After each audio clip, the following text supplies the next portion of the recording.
নমস্কার দর্শক বন্ধুরা, আমি সৌমিত্র।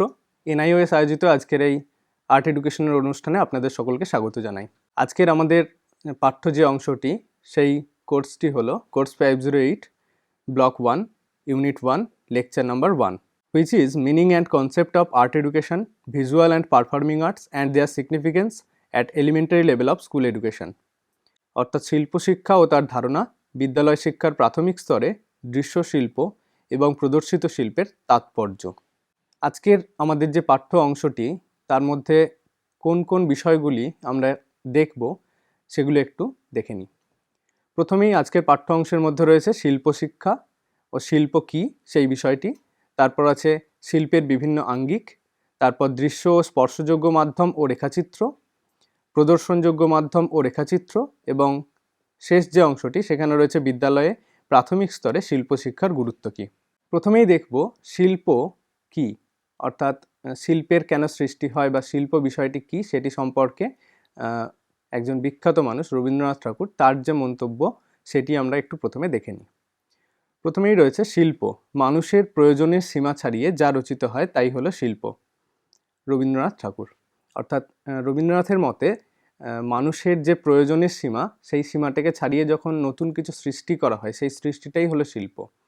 এক্ষেত্রে দেখা যায় যে বাস্তবের প্রতিফলন সেই শিল্পের মধ্যে থাকতে পারে, আবার কল্পনার প্রতিফলন সেটাও থাকতে পারে। অর্থাৎ মানুষ যখন কোনো কিছু সৃষ্টি করতে চায় তার অন্তরের তাগিদ থেকে, তখন সেই অন্তরের তাগিদ থেকে যা কিছু সে সৃষ্টি করে সেটিই হলো শিল্প। এর পরের অংশে আমরা দেখছি শিল্প শিক্ষা। শিল্প শিক্ষা হলো নান্দনিক বোধের শিক্ষা। এর মধ্যে দিয়ে একটি শিশুর দৈহিক মানসিক বিকাশ হয়।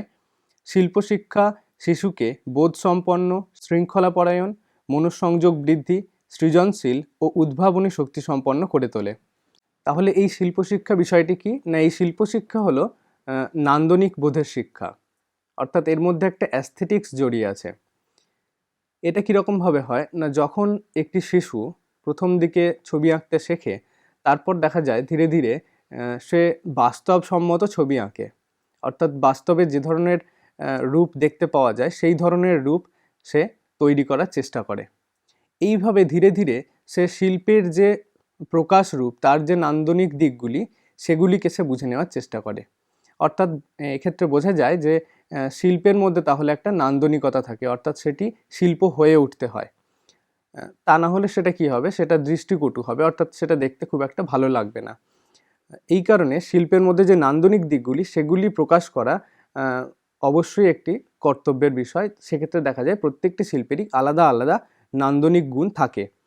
এর পাশাপাশি আমরা দেখতে পাচ্ছি যে শিশুর একটা মানসিক বিকাশেরও জায়গা থাকে, অর্থাৎ একটি শিশু যখন তার শিল্প সৃষ্টি করে তখন তার মধ্যে দিয়ে তার ব্যক্তিগত জীবনের প্রভাব যেমন পড়ে, তেমনি সমাজের মধ্যে যেভাবে শিশুটা বড় হয়ে উঠছে সেই সামাজিক স্তর থেকে একটি শিক্ষার্থীর অবস্থান কোথায় এবং সমাজ তাকে কীভাবে কতটা চালিত করছে, পরিবার তাকে কতটা প্রভাবিত করছে, এই প্রত্যেকটি বিষয় শিল্পের মধ্যে দিয়ে খুব সহজেই ফুটে ওঠে। তাহলে আমরা বলতে পারি এই প্রত্যেকটা জিনিস যখন শিশুর মধ্যে প্রভাব ফেলে, তখন তার অর্থাৎ শিশুটির যে মানসিক গঠন, তার পেছনেও এই জাতীয় পরিবার, সমাজ বা বিদ্যালয় প্রত্যেকটি এক একটি আলাদা আলাদা ভূমিকা পালন করে। সেক্ষেত্রে এই প্রত্যেকটি ক্ষেত্রের যে ভূমিকা সেগুলো কিভাবে প্রকাশ পায় তা এই শিল্প শিক্ষার মধ্যে দিয়ে আমরা দেখে নিতে পারি। অর্থাৎ যখন কোনো একটি শিল্প একটি শিশু নির্মাণ করে তখন তার মধ্যে নিশ্চয়ই কিছু না কিছু একটা উদ্দেশ্য থাকে। তো সেই উদ্দেশ্যটিকে বুঝে নেওয়া এই শিল্প শিক্ষার মাধ্যমেই সম্ভব। এর পাশাপাশি দেখলাম যে একটি শিশুকে বোধসম্পন্ন, শৃঙ্খলাপরায়ণ এবং মনঃসংযোগ বৃদ্ধি, এই প্রত্যেকটি যে অংশ এগুলিতেও সাহায্য করে। অর্থাৎ একটি শিশু কিভাবে তার বোধগম্যতার স্তরটিকে আরও বৃদ্ধি করবে, অর্থাৎ তার বোধের বিকাশ ঘটবে কিভাবে মনঃসংযোগ বৃদ্ধি করবে, অর্থাৎ কিভাবে একটা কাজের প্রতি মনোযোগী হবে, এই প্রত্যেকটা দিক এই শিল্প শিক্ষার মাধ্যমেই করা সম্ভব। কিভাবে সম্ভব না, যখন আমরা শিক্ষকেরা কোনো একটি শিল্প শিক্ষার ক্লাস নেব, তখন কোনো একটি নির্দিষ্ট বিষয়কে কেন্দ্র করে সেই শিল্প শিক্ষার ক্লাসটি নেওয়া হবে। সেখানে দেখা যাবে যে যখন কোনো একটি বিষয় শিক্ষার্থীদের কাছে বলা হবে যে শিক্ষার্থীরা কোনো একটি নির্দিষ্ট বিষয়কে, হয়তো দেখা যেতে পারে যে পরিবেশ বিষয়কে নিয়ে একটি শিল্পশিক্ষার ক্লাস হচ্ছে। সেক্ষেত্রে সেই পরিবেশকে প্রকাশ করতে গিয়ে, পরিবেশের চিত্রটিকে প্রকাশ করার জন্য প্রত্যেক শিক্ষার্থী নিজের নিজের যে ভাবনা, সেই ভাবনার থেকে নিজেদের মতো করে এক একটি রূপ নির্মাণ করবে। অর্থাৎ তারা নিজেরা যে পরিবেশে বসবাস করে বা তার চারপাশের জগৎ কীরকম, সেই প্রত্যেকটি ক্ষেত্রই এই ছবির মধ্যে কিন্তু খুব ভালোভাবেই উঠে আসতে পারে। তাহলে দেখা যাবে যখন এই জাতীয় ছবিগুলি তারা তাদের যে শিল্প সৃষ্টি, সেই সৃষ্ট শিল্পের মধ্যে প্রকাশ পাচ্ছে, তখন তাদের যদি কোনো সমস্যা থেকে থাকে বা কোনো রকম সেই ছবিটি কি বলতে চাইছে, সেই বক্তব্যটা যদি শিক্ষক বুঝতে পারেন, তাহলে ওই শিক্ষার্থীর যে কেন এই ধরনের শিল্প সৃষ্টি করছে তার পেছনের কারণটি কী সেটি অনুধাবন করতে পারবেন এবং পরবর্তী ক্ষেত্রে শিক্ষার্থীকে নানা রকমভাবেই সাহায্য করতে পারবেন। এইভাবে কি হবে, যখন একজন শিক্ষক শিক্ষার্থীকে বুঝবেন এবং তার সেই সমস্যাগুলিকে সমাধানের চেষ্টা করবেন, তখন শিক্ষক এবং শিক্ষার্থীর মধ্যে একটা সুসম্পর্ক তৈরি হবে। এর ফলে দেখা যাবে যে সাধারণ পাঠদানের যে ক্লাস, সেই সাধারণ শিক্ষণের জায়গাটিতে শিক্ষার্থী অনেক বেশি স্বচ্ছন্দ হয়ে উঠছে এবং খুব দ্রুত গতিতে সেই সাধারণ শিক্ষার ক্লাসগুলি সে বুঝতে পারবে এবং শিখে নিতে পারবে। এর পরের যে অংশটি, সেখানে আমরা দেখতে পাচ্ছি যে শিল্পের বিভিন্ন আঙ্গিকগুলি কী কী, অর্থাৎ শিল্প কোন কোন আঙ্গিকের মাধ্যমে প্রকাশিত হয়। প্রথমেই দেখতে পাচ্ছি আমরা যে রেখাচিত্রটা, সেখানে রয়েছে শিল্পের দুটি দিক, একটি হলো দৃশ্য এবং স্পর্শযোগ্য মাধ্যম এবং অপরটি হলো প্রদর্শনযোগ্য মাধ্যম। এই দুটো নাম থেকেই খুব স্বাভাবিকভাবেই বুঝে নেওয়া যায় যে একটি হলো সাধারণত দৃশ্যরূপ এবং আরেকটি হলো প্রদর্শিত রূপ। অর্থাৎ এটি সম্পূর্ণরূপে যে এই শিল্পটি প্রকাশ করবে, অর্থাৎ যে শিল্পী, তার দিক থেকে। অর্থাৎ কোনো একটি দৃশ্যের ক্ষেত্রে সেটি চিত্র বা ভাস্কর্য এই জাতীয় হতে পারে, আবার প্রদর্শনের ক্ষেত্রে নাটক, সঙ্গীত ইত্যাদি হতে পারে। অর্থাৎ কি, যখন প্রদর্শন করা হয় তখন দেখা যায় একটি মঞ্চের প্রয়োজন হয়, অর্থাৎ কোনো একটি মঞ্চ জাতীয় বা মঞ্চ থাকলে সেই প্রদর্শনের ক্রিয়াটি অনেক বেশি ফলপ্রসূ হয়। এবং দৃশ্যরূপের যে প্রদর্শন, সেক্ষেত্রে শুধুমাত্র একটি সাধারণ ঘর বা একটি প্রদর্শন কক্ষ থাকলেই হয়, সেক্ষেত্রে আলাদা করে একটি মঞ্চ বা মঞ্চসজ্জার কোনো রকমের প্রয়োজন হয় না। তবে আমরা দেখতে পেলাম যে এই শিল্পের দুটি প্রকাশরূপ, একটি হলো দৃশ্যরূপ বা স্পর্শযোগ্য রূপ, অর্থাৎ যেটা আমরা স্পর্শ করে দেখতে পারি, এবং আরেকটি যে রূপ সেটি হলো প্রদর্শিত রূপ, অর্থাৎ এটা সাধারণ দর্শকদের সামনে একজন শিল্পী বা একজন শিক্ষার্থী পরিবেশন করে কোনো একটি নির্দিষ্ট বিষয়কে। তাহলে এর পরের যে অংশটি আমরা দেখব, সেখানে এই দৃশ্যরূপ এবং প্রদর্শিত রূপ কিভাবে শিক্ষাক্ষেত্রে কার্যকরী ভূমিকা পালন করে সেগুলো আস্তে আস্তে দেখে নেওয়ার চেষ্টা করব। প্রথমেই আমরা একটি রেখাচিত্র দেখতে পাচ্ছি যেখানে দৃশ্যরূপের কোন কোন দিকগুলি থাকে, অর্থাৎ দৃশ্যরূপের মধ্যে কোন কোন দিকগুলিকে আমরা রাখতে পারি সেই বিষয়গুলি একটু দেখে নিই। আমরা রেখাচিত্রের মধ্যে দেখতে পাচ্ছি দৃশ্যশিল্প মাঝখানে রয়েছে, অর্থাৎ দৃশ্যশিল্পের যে বিভিন্ন দিকগুলি সেগুলি চারদিকে দেওয়া আছে: অঙ্কন, চিত্র, ভাস্কর্য, নকশা এবং অন্যান্য। অর্থাৎ অঙ্কন বা চিত্র বা ভাস্কর্য, নকশা এগুলি সাধারণত শিল্পের যে প্রকাশ রূপ, সেই প্রকাশ রূপ, অর্থাৎ দৃশ্যশিল্পের প্রকাশ এই চারটি বা পাঁচটি ক্ষেত্রের মধ্যে দিয়ে হয়ে থাকে। এবার এখানে অন্যান্য যে অংশটি রেখেছি সেটি আমরা যখন মূল যে অংশটি আমরা যখন পড়ব তখন আমরা দেখে নেব এই অন্যান্য অংশের মধ্যে কি কি থাকছে। প্রথমেই দেখে নিই দৃশ্যশিল্পের মধ্যে অঙ্কন কিভাবে কাজ করে বা অঙ্কন বিষয়টি কি। দৃশ্য ও স্পর্শযোগ্য মাধ্যম। অঙ্কন শিল্পের সবচেয়ে গুরুত্বপূর্ণ বিষয় হলো অঙ্কন বা ড্রয়িং। কোনো বস্তু, দৃশ্য ইত্যাদিকে অঙ্কন পদ্ধতির সাহায্যে লাইন ও আকারের মাধ্যমে প্রকাশ করা হয়। অর্থাৎ দৃশ্যশিল্পের যে প্রাথমিক পর্যায়, সেই প্রাথমিক পর্যায়ে ড্রয়িং বা অঙ্কন এটি হলো মূল একটি বিষয়। অর্থাৎ যখন কোনো একটি শিশু বা একটি শিক্ষার্থী প্রথম ছবি আঁকতে শেখে বা লিখতে শেখে, তখন তার হাতে একটি পেন্সিল দেওয়া হয় বা পেন দেওয়া হয়। সেই পেন বা পেন্সিলের সাহায্যে সে তার মনের ভাবটিকে প্রকাশ করে। এই প্রাথমিক পর্যায়ে যখন একটি ছবির রূপরেখা তৈরি করে একটি শিক্ষার্থী বা একটি শিশু, তখন সেটি হলো ড্রয়িং।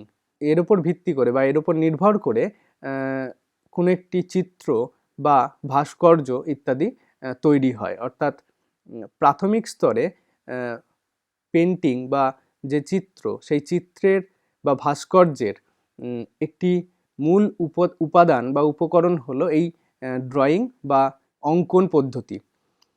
এখানে কি করা হয়, সাধারণত লাইনের সাহায্যে বা বিভিন্ন আকার ও আকৃতির সাহায্যে মূল যে বিষয়টি, সেই বিষয়টিকে ফুটিয়ে তোলা হয়।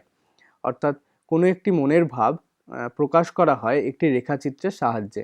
কেননা এটি প্রাথমিক স্তরের একটি শিল্পরূপ, অর্থাৎ শিক্ষার্থীরা খুব প্রথম দিকেই যখন তাদের শিখন শুরু হয়, সেই শিখনের প্রথম পর্যায়েই এই জাতীয় ড্রয়িংগুলি তারা করে থাকে। সেই জন্য তারা শুধুমাত্র রেখাচিত্রের সাহায্যে বা স্কেচিংয়ের সাহায্যে এই জাতীয় যে ড্রয়িং বা অঙ্কন পদ্ধতি তার একটা প্রয়োগ করে থাকে। এর পাশাপাশি দেখা যায় যখন শিক্ষার্থীরা বা একটু উঁচু ক্লাসের ছেলেমেয়েরা যারা, তারা যখন এই ড্রয়িংগুলি করে, সেক্ষেত্রে তাদের একটা মূর্ত রূপ, অর্থাৎ যেরকম আমরা বাস্তবে দেখি সেই মূর্ত রূপের একটা প্রতিফলন দেখা যায়। আবার কখনো ডুডলস আকারে, অর্থাৎ কোনো আঁকিবুকি কাটার মধ্যে দিয়ে এই জাতীয় যে ড্রয়িং, সেই ড্রয়িংটার একটা নমুনা আমরা পেতে পারি। এই ড্রয়িংয়ের সাহায্যেই তাহলে আমরা পরবর্তী ক্ষেত্রে ওই পেন্টিং যখন আমরা যাব, সেই পেন্টিংয়ের অংশে যে যাওয়ার একটা প্রাথমিক ধাপ, সেই প্রাথমিক ধাপটি হলো ড্রয়িং, অর্থাৎ সাধারণ একটি রেখাচিত্র বা একটি পেন্সিল কিভাবে ব্যবহার করতে হয় সেটির জন্য আমাদের এই অঙ্কন পদ্ধতির একটা সাহায্য নিতে হতে পারে। এর পরের অংশে আমরা দেখব চিত্র, অর্থাৎ কিভাবে একটি চিত্র তৈরি হয় বা শিল্প শিক্ষার ক্ষেত্রে চিত্রটি কতখানি গুরুত্বপূর্ণ একটি বিষয় সেটা একটু দেখে নিই। দৃশ্যশিল্পের সবচেয়ে প্রয়োজনীয় এবং প্রাচীনতম মাধ্যম হলো চিত্র। চিত্রের বিষয়ের ক্ষেত্রে সময় ও পরিস্থিতির প্রভাব লক্ষ্য করা যায়। চিত্র সাধারণত দ্বিমাত্রিক হয়। এখানে আমরা দেখতে পেলাম যে প্রাচীনতম নিদর্শন হলো চিত্র, অর্থাৎ শিল্প সৃষ্টির সময় যখন প্রাথমিক স্তরে, অর্থাৎ যখন প্রথম দিকে ছবির সৃষ্টি হলো, তখন দেখা গেল যে যে কোনো একটি শিল্প মাধ্যম তার প্রাথমিক প্রকাশ হলো এই চিত্র।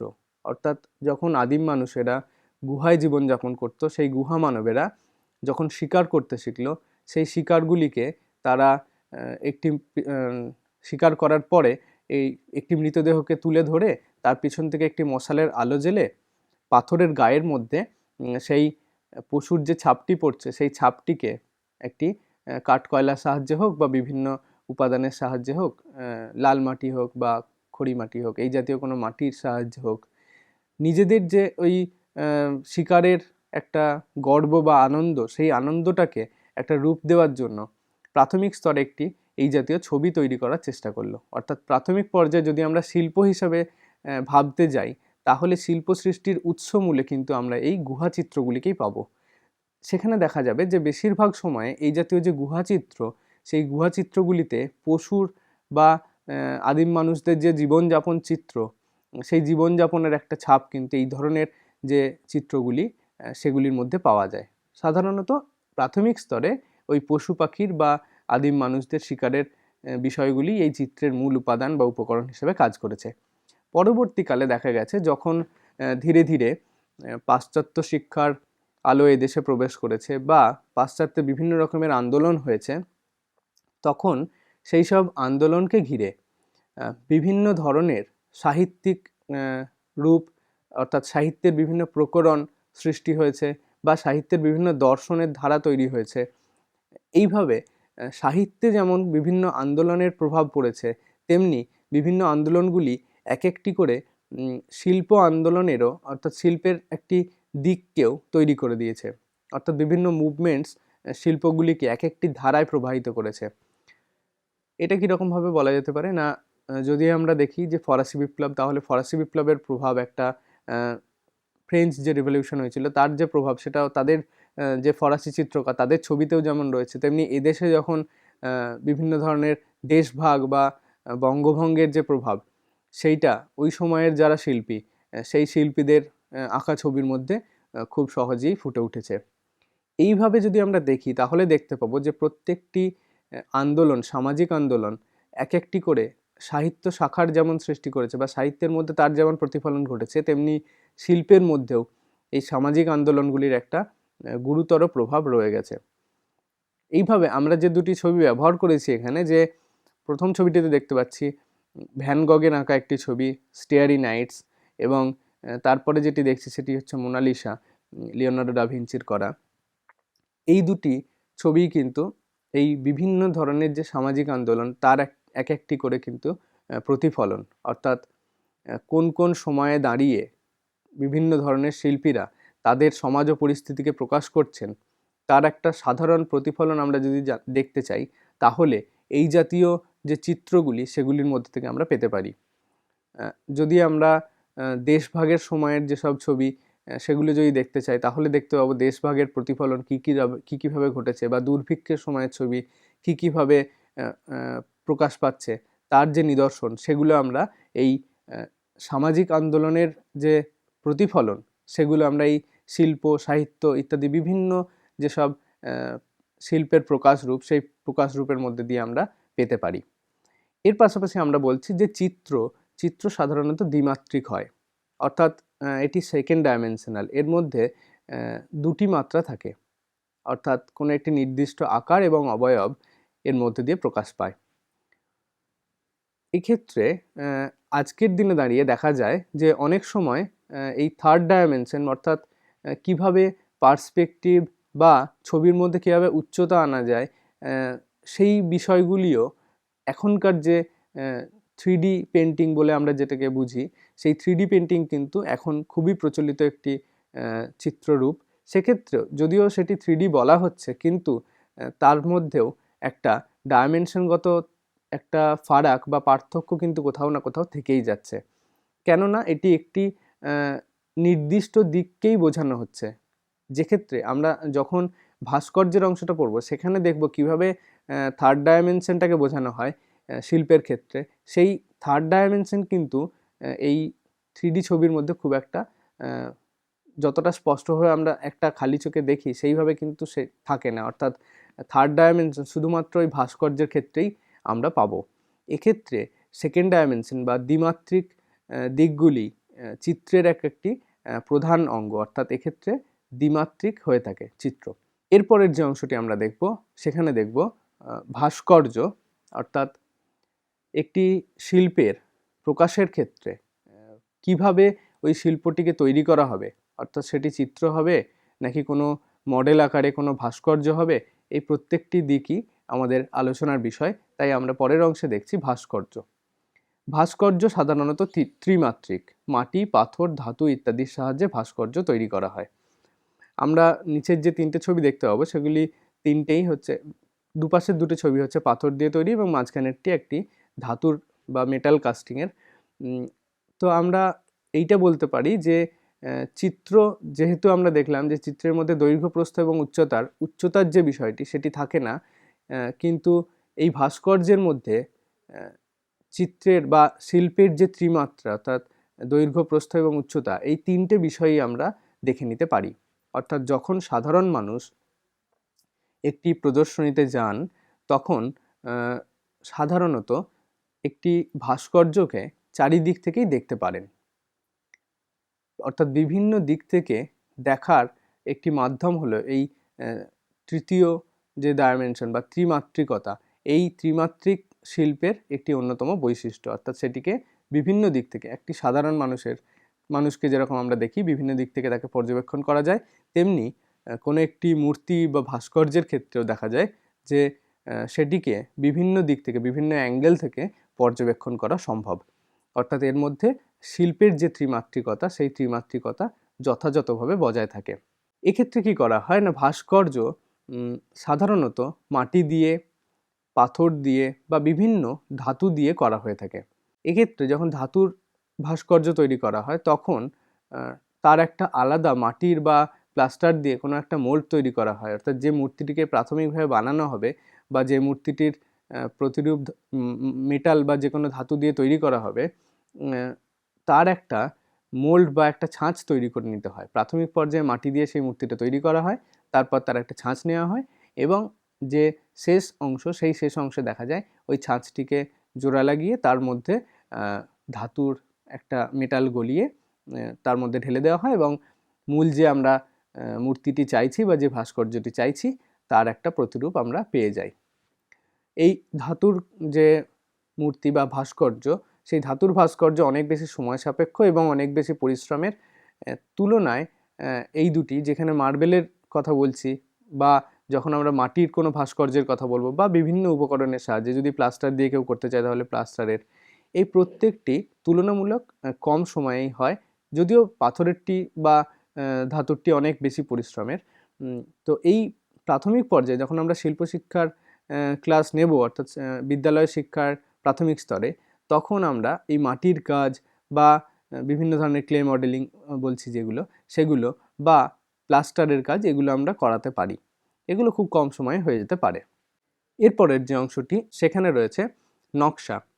এই নকশা কি না, নকশা হলো একটি নির্দিষ্ট ক্ষেত্রের উপর বস্তুর পরিকল্পিত অবস্থান। নকশার উপাদান বা উপকরণগুলি হলো লাইন, শেপ, টেক্সচার, স্পেস, চক, পেন্সিল, কালার ইত্যাদি। অর্থাৎ আমরা একই সঙ্গে সবকটা লিখে দিয়েছি, যেখানে উপাদান বা উপকরণ বলছি আমরা যেগুলো নকশার ক্ষেত্রে, টেক্সচার হোক বা শেপ হোক, এই প্রত্যেকটি বিষয়, এবং রং বা চক, পেন্সিল ইত্যাদি যা লাগবে, এগুলি এক একটি উপকরণ এবং উপাদান। নকশা কি না, প্রাথমিক পর্যায়ে কোনো একটি শিল্পের যখন প্রকাশ করতে চাই, তখন একটি খসড়া বা একটা রূপরেখা তৈরি করি। সেই প্রাথমিক রূপরেখাটিকেই আমরা নকশা বলতে পারি। অর্থাৎ যদি আমরা কোনো একটি বাড়ি তৈরির ক্ষেত্রে দেখি, যে বাড়ি তৈরি করার সময় কিভাবে বাড়িটি তৈরি করা হবে তার একটা প্ল্যান করে নেওয়া হয়, সেই প্ল্যানটিকে আমরা কিন্তু এই নকশা বা খসড়া একটা বলে নিতে পারি। এছাড়াও এই নকশার মধ্যে বিভিন্ন ধরনের আলপনা, গ্রাফ বা বিভিন্ন বারচিত্র, এইগুলোকেও আমরা এই নকশার মধ্যে রাখতে পারি। নকশার ক্ষেত্রে সাধারণত আমরা যদি বিভিন্ন রঙ্গোলি বা আলপনার দিকে দেখি, তাহলে দেখতে পাবো তার মধ্যে বিভিন্ন ফুল, লতা পাতা ইত্যাদির যেমন একটি সুসমন্বয় করার চেষ্টা করা হয়, প্রত্যেকটি যেমন একটি নির্দিষ্ট পরিকল্পনা মাফিক জায়গায় সেগুলিকে বসানো হয়, তেমনি তার পাশাপাশি দেখা যাবে যে বিভিন্ন জ্যামিতিক বিন্যাসেও এই জাতীয় আলপনা বা নকশা করা যেতে পারে। এরপরের যে অংশটি, সেখানে দেখব অন্যান্য। এখানে আমরা যে ছবিগুলি দিয়েছি সেই ছবিগুলো থেকেই এক একটি করে আমরা আলোচনা করে নিতে পারি। প্রাথমিক যে ছবিটি আমরা দিয়েছি প্রথমেই, সেই ছবিটিতে আমরা দেখতে পাচ্ছি একটি সাধারণ যে থার্মোকলের গ্লাস বা থার্মোকলের যে কাপ, যার মধ্যে আমরা চা খাই বা জল খাই, সেই কাপ বা গ্লাসগুলিকে কিন্তু নতুনভাবে শিক্ষার্থীরা ব্যবহার করতে পারে। অর্থাৎ এই অন্যান্য যে উপকরণগুলি বা শিল্পের অন্যান্য মাধ্যমগুলি, সেগুলি সাধারণত আমরা যেটা বলি বেস্ট আউট অফ ওয়েস্ট, বা কিভাবে বিভিন্ন ফেলে দেওয়া জিনিসকে দিয়ে নতুন করে কোনো একটি শিল্প তৈরি করে নেওয়া যায়, সেগুলি কিন্তু এই অন্যান্য অংশের মধ্যে রাখবো। এক্ষেত্রে বিভিন্ন কোলাজ হতে পারে, বা নতুন কোনো একটা জিনিসের সেটা নতুনভাবে ব্যবহার হতে পারে। আবার কোনো ফটো মন্টেজ জাতীয় যে জিনিসগুলি, অর্থাৎ কিভাবে ফ্যামিলি ফটোগ্রাফকে হোক বা বিভিন্ন লোকজনের হোক বা বিভিন্ন পশু পাখির হোক, সেগুলিকে যখন কোলাজের আকারে কোনো একটি কিছু বলতে চাওয়া হবে, তার অন্যরকম একটা প্রকাশ রূপ তৈরি করা হবে, তখন সেটিকে আমরা এই অন্যান্য শিল্পরূপের মধ্যে রাখবো। অর্থাৎ এগুলি সাধারণত যে ধ্রুপদী যে ধরন ছবি আঁকার, আমরা আগে যে 4টি অংশ দেখলাম, সেগুলির মধ্যে যেমন দেখছিলাম ড্রয়িং বা পেন্টিংয়ের কোনো একটা নির্দিষ্ট স্টাইল আছে বা ভাস্কর্যের একটি নির্দিষ্ট মাত্রা আছে, সেইভাবে এই অন্যান্যর ক্ষেত্রে কিন্তু প্রত্যেকটি শিল্পের যে আলাদা আলাদা আঙ্গিকের বৈশিষ্ট্য, সেই বৈশিষ্ট্যগুলিকে মেনেই চলতে হবে এমনটা নাও হতে পারে। অর্থাৎ এটি একটি সৃজনশীল শিল্প মাধ্যমের প্রকাশরূপ। এক্ষেত্রে কি করা হয় না, বিভিন্ন জিনিসকে আমরা পুনর্ব্যবহার করতে পারি। যেমন আমরা প্রথম ছবিটা দেখছি যে ওই কাপ বা থার্মোকলের যে গ্লাস, সেগুলিকে রং করে নিয়ে কেউ হয়তো একটা পেনদানির আকারে রাখতে পারে, অথবা এইগুলিকে কোনো একটা বক্সের মতো করে তৈরি করে সেটাকে নিজের কাজের জন্য, নিজের প্রয়োজনের জন্য সেটার ঢাকনা দিয়ে একটা অন্যরকম কিছু তৈরি করে নিতে পারে। আবার এই গ্লাসটাকেই উল্টো দিকে কোনোভাবে ল্যাম্প শেডের মতো করে নিতে পারে। তাহলে দেখতে পাচ্ছি এই প্রত্যেকটি মানে কোনো একটা উপকরণকে কিভাবে সে ব্যবহার করবে তার উপর নির্ভর করছে সেই শিল্পটি কোন মাধ্যমের দিকে যাবে। এরপরের যে ছবিটা, সেখানে আমরা দেখছি একটা কোলাজের মতো করে একটা সৃজনশীল চিত্র তৈরি করা হয়েছে, যেখানে সাধারণ মানুষের একটা চোখের ছবি আছে এবং তার পাশাপাশি বিভিন্ন যন্ত্র দিয়ে এবং বিভিন্ন উপকরণের সাহায্যে সেখানে আমরা দেখতে পাচ্ছি ছাপচিত্রও আছে, বিভিন্ন ধরনের ইনস্টলেশন আর্ট যেটাকে আমরা বলি, সেই ইনস্টলেশন আর্টও এর মধ্যে রয়েছে। এরপরের যে অংশটি আমরা দেখছি সেখানে দেখতে পাচ্ছি যে থার্মোকলের প্লেটকে মাঝামাঝি করে কেটে কিভাবে একটি মুরগি বানিয়ে নেওয়া যেতে পারে। অর্থাৎ এই বিভিন্ন ধরনের এই যে শিল্পের প্রকাশরূপ সেগুলো এই অন্যান্য যে শিল্প মাধ্যম তার মধ্যে আমরা রাখতে পারছি। এরপরের যে ছবিটি আছে সেখানে দেখতে পাচ্ছি একটি কুইলিং পেপারকে দিয়ে কিভাবে চিত্র রচনা করা যেতে পারে। এর পাশাপাশি আজকের দিনে যদি দেখি তাহলে দেখতে পারি বিভিন্ন টিস্যু পেপারস দিয়েও এই জাতীয় যে নূতন একটা শিল্পরীতি তার একটা প্রকাশ করা যেতে পারে। এর পরের ছবিটিতে রয়েছে ফটোমন্টেজ, অর্থাৎ কিভাবে ফ্যামিলি ফটোগ্রাফকে হোক, কোনো একজন নির্দিষ্ট মানুষের ফটোগ্রাফকে নিয়ে হোক, সেই ফটোগ্রাফের একটা অন্যরকম প্রকাশ করা যেতে পারে। কিভাবে করা হবে, এইটি সাধারণত ডিজিটাল মাধ্যমেই করা হয়ে থাকে।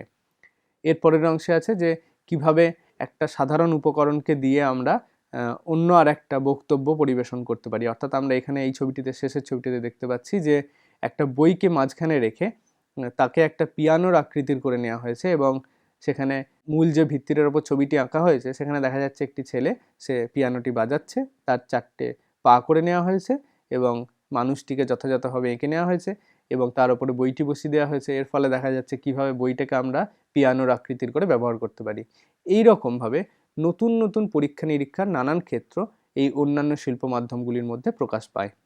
এর পরের যে অংশটি সেখানে রয়েছে প্রদর্শিত শিল্প, অর্থাৎ প্রদর্শিত শিল্পের যে বিভিন্ন আঙ্গিকগুলি, বিভিন্ন দিকগুলি, সেগুলি কি কি এগুলো আমরা একটু দেখে নিই। প্রথমেই রয়েছে সঙ্গীত, নাটক, মূকাভিনয়, কুইজ, সার্কাস, বিতর্ক, আবৃত্তি, ম্যাজিক। অর্থাৎ এই প্রত্যেকটি যদি আমরা দেখি তাহলে একটু ভালোভাবে বিচার করলেই দেখতে পাবো যে এই প্রত্যেকটি কোনো একটি নির্দিষ্ট মঞ্চের ওপর পরিবেশন করা হয়। অর্থাৎ এগুলো মঞ্চ ছাড়া সাধারণত পরিবেশন করা হয় না। এই জন্য আমরা বলছি এটিকে প্রদর্শিত শিল্প। এবং এক্ষেত্রে প্রত্যেকটি ক্ষেত্রেই দেখা যাবে অডিয়েন্স বা জনসাধারণের সামনে, দর্শকদের সামনে কোনো একটি শিল্পকে প্রকাশ করা হয়। আমরা সঙ্গীত, নাটক এবং বাকি আরও দুটি প্রদর্শিত শিল্প পরবর্তী অংশে পড়ে নেব, কিন্তু এখানে দেখতে পাচ্ছি মূকাভিনয়। মূকাভিনয় হলো একটি শব্দ ছাড়া কিভাবে বা ভার্বাল কোনো একটা প্রেজেন্টেশন ছাড়া, মুখের সাহায্যে কোনো আওয়াজ না করে বা কোনো মিউজিক্যাল কিছু ব্যবহার না করেও কিভাবে একটি মনের ভাবকে ফুটিয়ে তোলা যায়, সেটিকে বলা হয় মূকাভিনয় বা মাইম অ্যাক্ট, যেটা আমরা খুব সাধারণভাবে জানি। এরপরের অংশ হচ্ছে কুইজ। কুইজের ক্ষেত্রেও দেখতে পাই যে কয়েকটি দল করে নিয়ে সেক্ষেত্রে মঞ্চের মধ্যেই একটি বিভিন্ন ধরনের বিষয়কে নিয়ে প্রতিযোগিতা করা হয়। এই কুইজও হলো এই প্রদর্শিত শিল্পের একটি অংশ। এরপরের অংশ হচ্ছে সার্কাস। সার্কাস সাধারণত আমরা জানি সেটা প্রদর্শন করা হয় এবং বিভিন্ন পশু পাখি ইত্যাদি এবং মানুষ সকলে মিলেই একটি প্রদর্শন করেন। তাহলে এটিও একটি প্রদর্শিত শিল্পের মাধ্যম হিসাবে আমরা রাখতে পারি। এরপর আছে বিতর্ক। যখন কোনো একটি আমরা এখন যদি সংবাদ মাধ্যমের দিকে তাকাই তাহলে সেখানেও দেখতে হবে এক একটি বিতর্ক সভা বসে। এর পাশাপাশি বিভিন্ন সাহিত্য সভা বসতো আগেকার সময়ে, বা 19 শতকেও যদি দেখি তাহলেও দেখতে পাবো যে বিভিন্ন ধরনের সাহিত্য সভার আলোচনা করা হতো। সেই সাহিত্য সভাগুলি বা বিতর্ক সভাগুলি এক একটি প্রদর্শনের মাধ্যম, অর্থাৎ কিভাবে এক একজন মানুষ নিজেদের সাহিত্যের বোধগুলিকে তুলে ধরতে পারেন তার প্রকাশরূপ। এবং আবৃত্তি বা ম্যাজিক, এই প্রত্যেকটি হলো এক একটি প্রদর্শনের বিষয়। এবার দেখব নাটক কি। অর্থাৎ নাটক সাহিত্যের একটি বিশেষ শাখা। সাধারণত কোনো একটি সাহিত্যের পাণ্ডুলিপিকে অনুসরণ করে নাটকের প্রদর্শন করা হয়, তাই বলা যায় নাটক সাহিত্যের অভিনয়যোগ্য একটি শিল্পরূপ। অর্থাৎ নাটক প্রাথমিক পর্যায়ে সাহিত্যের আকারে লেখা হয়। কোনো একটি বা দুটি চরিত্রের বা ততোধিক চরিত্রের, যত বেশি হতে পারে, প্রত্যেকটি চরিত্রের এক একটি সংলাপের আকারে এই নাটকটিকে লেখা হয়। যখন সেটি লেখা হয় তখন সেটি একটি পাণ্ডুলিপি আকারে থাকে। এটির যখন প্রদর্শন করা হয় তখন, বা যখন অভিনয় করা হয় তখন সেটিকে আমরা নাটক বা থিয়েটার বলবো। আমরা এখানে যে চিত্রটি দেখতে পাচ্ছি সেটি দেখতে পাচ্ছি যে একটি মঞ্চ, অর্থাৎ একটি মঞ্চের মধ্যেই এই থিয়েটারের বা নাটকের প্রদর্শন করা হয়। এরপরের অংশে রয়েছে সঙ্গীত। এটি শ্রবণযোগ্য একটি শিল্প মাধ্যম। স্বর ও ধ্বনির সমন্বয়ে সঙ্গীতের সৃষ্টি হয়। এই ধ্বনি মানুষের বাকযন্ত্র থেকে নিঃসৃত হতে পারে, অথবা কোনো যন্ত্র থেকে উৎপন্ন ধ্বনি হতে পারে, কিংবা দুইয়ের মিলিত রূপ হতে পারে। অর্থাৎ যখন আমরা নাটক দেখছিলাম তখন আমরা যেমন দেখছি এবং শুনছি, সবটা একসঙ্গেই করছি। এক্ষেত্রে প্রদর্শিত শিল্পের কথা বললেও সঙ্গীত সাধারণত একটি শ্রুতিগ্রাহ্য রূপ, অর্থাৎ সেটা আমরা খুব মনোযোগ দিয়ে শুনতে চাই।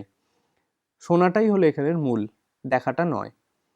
তাহলে আমরা বলতে পারি যে এটি শুধুমাত্র কণ্ঠ থেকে নিঃসৃত একটি ধ্বনি হতে পারে, অথবা কোনো যন্ত্রসঙ্গীত হতে পারে। এক্ষেত্রে দেখা যায় সাধারণত যেখানে ধ্রুপদী সঙ্গীতের পরিবেশন করা হয়, সেখানে বিভিন্ন ধ্বনি অর্থাৎ বিভিন্ন নাদ এবং স্বর, এই স্বরের সমন্বয়ে কিভাবে একটি সঙ্গীতের সৃষ্টি করা হয় সেটা বোঝা সম্ভব। এবং যেখানে বিভিন্ন ধরনের কনসার্টস হয়, সেই কনসার্টের মধ্যে দেখা যায় যে কোথাও কোথাও শুধুমাত্র যন্ত্রের সাহায্যে অর্থাৎ যন্ত্র দিয়েই একটি সঙ্গীত তৈরি করা যায়। এর পাশাপাশি দেখতে পারি, যদি আমরা বিভিন্ন ধরনের সঙ্গীতের আসর যেগুলি ঘটে সেখানে যদি আমরা যাই, তাহলে দেখতে পাবো যে কিভাবে যন্ত্র এবং কণ্ঠ এই দুটির একটি মিলিত রূপ শুনতে পাওয়া যায়। যেমন আমরা যদি যে কোনো ধরনের রবীন্দ্রসঙ্গীত শুনি বা বিভিন্ন ধরনের নজরুলগীতি হোক বা যে কোনো আধুনিক গান হোক, সেখানে দেখা যায় একটি অংশ থাকে মিউজিকের এবং আরেকটি অংশ থাকে কণ্ঠের সাহায্যে যে সঙ্গীত তৈরি করা হয় সেই সঙ্গীতের। এই দুটির একটা মিলিত রূপ সাধারণত বিভিন্ন ধরনের সঙ্গীতে আমরা পেয়ে থাকি, অর্থাৎ এটি একটি শ্রুতিগ্রাহ্য রূপ। এরপরের যে অংশটি সেটি হলো নৃত্য। দেহের অঙ্গ প্রত্যঙ্গ সঞ্চালনের মাধ্যমে মনের যে ভাব প্রকাশ করা হয় তাই হলো নৃত্য। প্রাচ্যের নৃত্যকলার বিকাশ ঘটেছে 3টি উপায়ে। এই অংশটিতে পরে আসছি। আগে বলে নিই যে নৃত্য হলো দেহের যে অঙ্গ প্রত্যঙ্গ সঞ্চালন তার একটি নির্দিষ্ট নিয়মমাফিক একটি সঞ্চালন, অর্থাৎ এক্ষেত্রে দেহ সৌষ্ঠব কিন্তু যথাযথ হওয়া প্রয়োজন।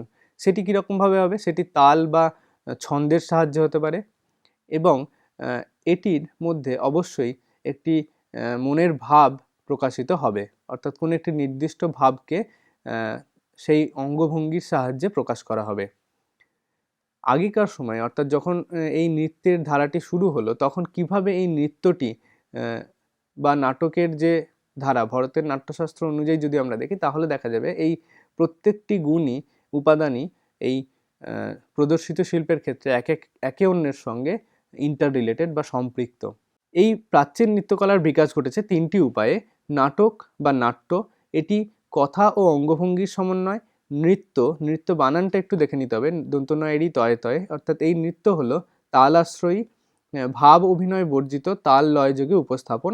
এবং পরের যে নৃত্য সেটি ভাব আশ্রয়ী, এটি হলো লীলায়িত অঙ্গভঙ্গি। অর্থাৎ নাটক, নৃত্য এবং নৃত্য, এই 3টির মধ্যে দিয়েই আজকের দিনে আমরা যে নৃত্যের উপস্থাপনা দেখি সেটি হয়ে থাকে।